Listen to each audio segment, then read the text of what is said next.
হুজুর হুজুর ক্ষতি করেন না, অনুরোধ মাদ্রাসার ক্ষতি করেন না, বসেন।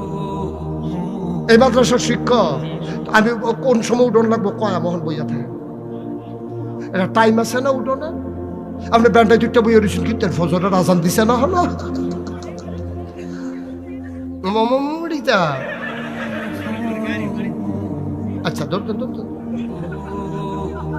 এমন এক কথা কইছে, আমি যে বেড়ারে দৌড় দিছি না লোকে, আমি বেড়াইয়া মার হাবা কয় না দি, জোরে কয় না মার হাবা। তারা দিছে 1 লাখ মহিলা মহিষ খান, মহসিন খান লেখলো, মহসিন খান লেখা লাগছে মহিষ খান। যিনি মহসিন খান মাইন্ড করেন না, ফলাফল নদীতে ভুল হইছে, কাম লাগলে পরে ম দিয়া লাইব কি করবো। মার হাবা কন্যা কেন?